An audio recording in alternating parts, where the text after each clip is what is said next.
You take away the numbers. No, yes. We want to bring in Republican strategist Brad Blakeman. Karen Finney is also here. Brad, if you were to look at the opening that seems to be there for the Republicans on the center right, how do they get to a place where they can simply come out in favor of free and fair markets, competition, all the things that we're lacking in these massive industries? All these people are so angry about it. The president has made it clear he would like to engage many of those things, even if some on the left have said things that harken back to a previous era. We clearly have a president for a new era, and yet I feel like on the left and right we're having old spitball fights. How do we move forward?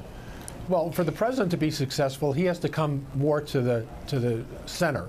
The center right. That's where our nation is. And let's face it, for Republicans to seek the nomination, they have to run to the right, and then once they get the nomination, run back to the middle. So the type of rhetoric you're going to be hearing from Republicans as we approach the next presidential season is they're going to talk to their base, and they're going to talk to the values upon which they can get the nomination. I guess the question is, what is their base? In other words, if the base simply is epithets and accusations, that obviously is not going to be a hugely viable political party, and there's a string of broken systems and broken problems in this country that you would think a healthy opposition could do a good job of keeping everybody honest on. And from what I've seen so far, and I've only been here a few months, it doesn't seem to be that happens very often.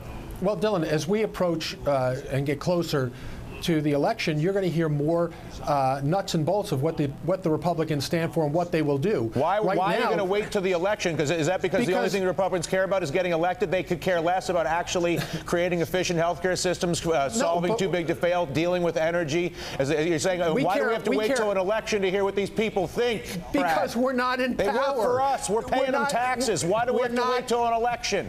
Because we're not in power. We could come up with the best solutions, and the Democrats would throw us to the side. They haven't included us in the health care debate. Either step up and deal with the problems as a party, Dylan, or get out of the building. We don't have the votes. It's nonsense. I don't care about the votes. This is a debate about ideas. Believe me, if you are capable of prosecuting a series of ideas, I guarantee you there are Democrats and Republicans who are persuadable to rational thought if you actually care about America and you actually want to solve. We do care about America. You don't care about America unless you care to be constructive to the conversation. And if all you're capable of is personal destruction and personal assassination, whether it's fear from the right or guilt from the left, you are all eating this country from the gut. And it's got to come to a conclusion. Look, Karen, I'm going to hang on one second, Brad. Karen, what can the center left do to really seize the fact, honestly, that the conservatives have left the road for free choice, the road for fair market competition, the road for fair play wide open by refusing to engage on too big to fail?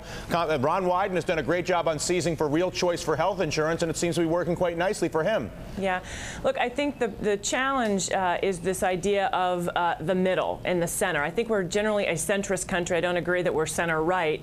I think, unfortunately, Democrats haven't done a good enough job, and I think we can do a much better job better articulating our values and our policies, which, as you point out, when we're talking about, let's just take the healthcare debate, we're trying to put forward a policy that would create competition in the marketplace. That's supposed to be, a part of our society, our system. Well, it's supposed to be an American value, actually, Dylan. Exactly. And I think look, the part of the problem is, though, we've become so divided in this country that we've forgotten that at the end of the day, we're all Americans, and it's supposed to be about America, not holding on to power. But I do think that the Republicans run a risk. And one of the things about it's interesting in this Values Voters Summit, to what Brad was saying, John McCain tried that strategy. He tried to go very far to the right during the primaries and then tried to come back to the center. And the problem was, by the time he tried to come back to the center, the moderates in the center didn't believe him and didn't trust him. And he lost support, a couple of my own family, frankly, of moderates who had previously had great respect for him.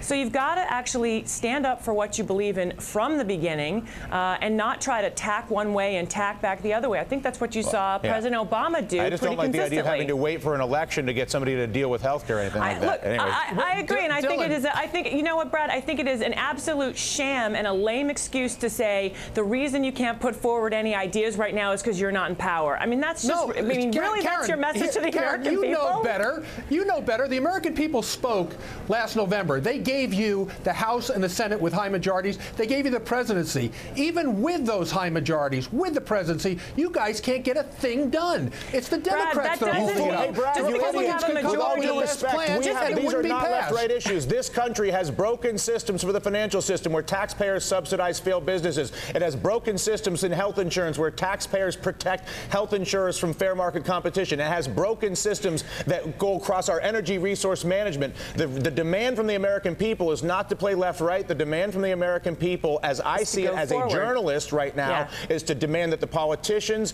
deal with the systemic problems. I got to go here. That's going to be changed in 2010, Dylan. Well, that'll be changed when the Republicans thanks. You just steal our money another year. We'll wait for you to win, buddy. We don't need to worry about it till you guys win. This is nonsense. Alex, what's going on? Okay, I'm just going to chill things out a little bit here and get to some other news. And we're going to go to today's Ann Curry, who sat down for an exclusive interview with